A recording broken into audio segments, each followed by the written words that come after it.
Olá pessoal, bem-vindos a mais um mergulho na história do Brasil. E hoje a gente vai falar de um dos períodos mais longos e, uau, cheios de reviravoltas da nossa monarquia, o Segundo Reinado. Se preparem que tem muita coisa interessante pra gente ver. Pensa só, imagina governar o império inteirinho, com apenas 14 anos de idade. Parece loucura, né? Mas foi exatamente isso que aconteceu com Dom Pedro II. Como é que um adolescente virou a esperança de um país que estava pegando fogo? É isso que a gente vai descobrir agora. Bora lá! Então, para entender como Dom Pedro II chegou no poder tão jovem, a gente precisa dar um passo para trás. Vamos voltar para um momento em que o Brasil estava, assim, um caos completo. Tudo começa em 1831. O imperador Dom Pedro I simplesmente pegou as malas e foi embora, voltou para Portugal. E o problema, o problema é que ele deixou para trás o filho dele, o Pedro de Alcântara, com 5 aninhos de idade. Imagina, uma criança não podia governar, né? Então o Brasil ficou naquela situação, um trono vazio e ninguém sabia o que ia acontecer. A solução que encontraram foi o tal do período regencial. O que era isso? Basicamente, um grupo de políticos ficou governando no lugar do imperador criança. Só que, na prática, isso virou uma briga danada pelo poder. Foi uma época de muita, mas muita instabilidade mesmo. E essa confusão toda lá no centro do poder acabou se espalhando pelo Brasil inteiro. De norte a sul, começaram a estourar um monte de revoltas gigantescas. A gente está falando da cabanagem lá no Pará, da balaiada no Maranhão, da Guerra dos Farrapos no sul. O povo estava muito insatisfeito. A coisa estava tão séria que o Brasil corria o risco de se quebrar em vários pedaços. Ok, com um país nesse estado pegando fogo literalmente, os políticos precisavam de uma solução. E uma solução rápida para botar ordem na casa. Eles precisavam de um líder. E a ideia que eles tiveram, olha, foi uma coisa de cinema.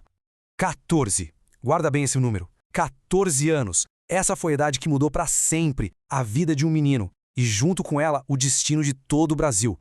O que eles fizeram? Eles simplesmente decidiram que o Dom Pedro já era maior de idade. Sim, com só 14 anos ele foi declarado pronto para governar. Esse episódio ficou conhecido como o golpe da maioridade, e foi assim que começou o Segundo Reinado, um dos governos mais longos da nossa história. E que reinado, hein? A gente está falando de quase 50 anos de governo. Foi um tempo de muita transformação, de modernização, mas também de muitos conflitos e debates que, no fim das contas, moldaram o Brasil que a gente conhece hoje. E o que movimentava a economia nessa época? Café. O café era o grande motor do Brasil. Era o nosso ouro negro, sabe? Ele dominou o mercado lá fora e trouxe muita, mas muita grana para cá. E com essa grana, começaram a aparecer as primeiras ferrovias, o telégrafo, o país começou a ganhar um ar mais moderno. Só que tinha um lado muito sombrio nessa história toda. Toda essa riqueza vinha, em grande parte, do trabalho escravo.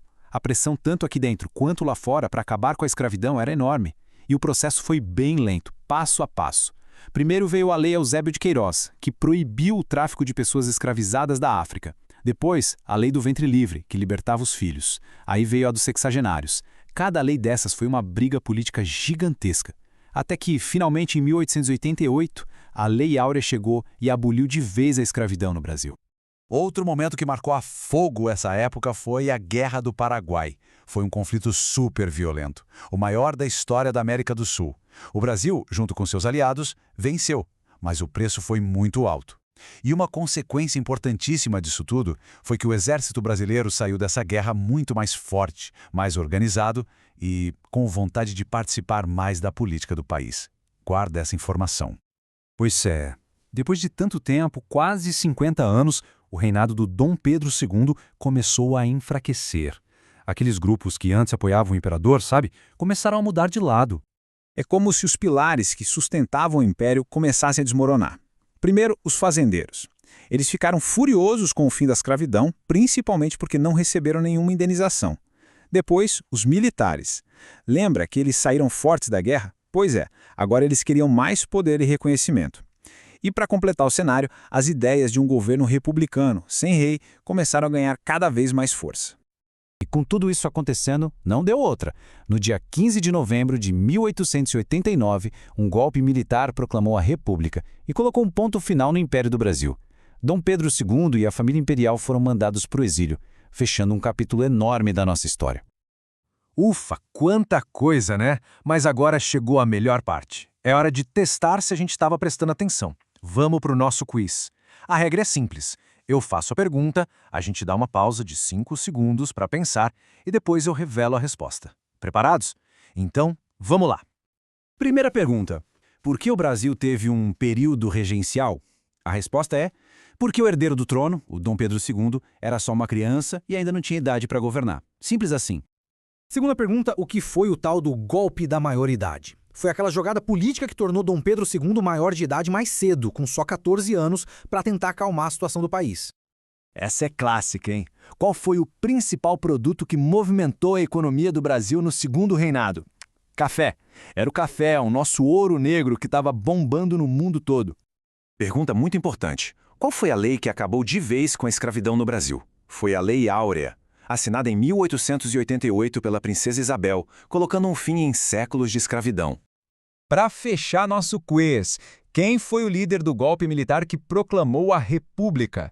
Foi o Marechal Deodoro da Fonseca, que aliás se tornou nosso primeiro presidente. Arrasaram no quiz, mandaram muito bem. E agora, para a gente continuar essa conversa, eu tenho uma última pergunta, mas essa é para vocês responderem aí nos comentários. A pergunta é a seguinte: na opinião de vocês, qual desses 3 motivos foi o que mais pesou para o fim do Império? Foi a raiva dos fazendeiros? A força dos militares querendo mais poder? Ou foram as ideias republicanas que se espalharam? Deixa aí nos comentários qual foi o mais importante e me diz o porquê. Quero muito saber o que vocês acham. É isso, pessoal! Chegamos ao fim da nossa jornada pelo segundo reinado. Se você curtiu aprender um pouco mais de história com a gente, não esquece, segue o canal Quizards para não perder nada, ativa o sininho das notificações e, claro, deixa aquele like para ajudar a gente a continuar. Um abraço e até a próxima!